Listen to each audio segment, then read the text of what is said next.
same time, you can also use the solution to spray the surrounding to kill off the bad bacteria.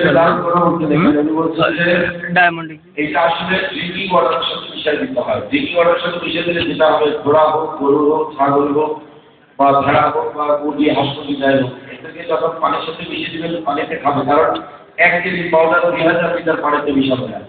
তো যখন ওই পানিটা তাকে খেতে দেওয়া হবে, 2টা ঘটনা ঘটবে।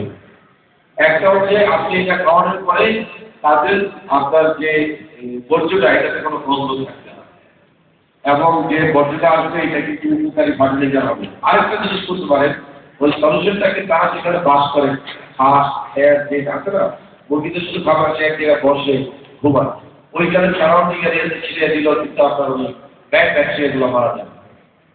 Of course, it can also be used as a treatment given for horses, raised horses, which cost about 500,000 to 1 million. All right, and most of the time they have diarrhea, and we use D2K units to treat them, and they get well very fast. অবশ্যই আপনি ঘোড়ারও যে diarrhoea হলে ব্যবহার করতে পারেন, ডিসুকে unit যেটা চিকিৎসা করে, যে লক্ষ লক্ষ টাকার একটা ঘোড়া শুধু সাধারণ একটা ডায়রিয়া ধরে মারা যেতে পারে। বিদেশি যারা বেশ ঘোড়া পালে তারা এই করে এই খাবারটা মানুষকে মিশিয়ে খাওয়াচ্ছে। তো আপনি এখানে একটা ছবি দেখতে পাচ্ছেন, এটা একটা মুরগির খাবার, যেখানে আপনার এটা ট্রিটমেন্ট করার পরে আপনার মুরগির মৃত্যুর হার অ্যাকচুয়ালি অলমোস্ট বলতে গেলে বিশ্বাস করবেন না, 0।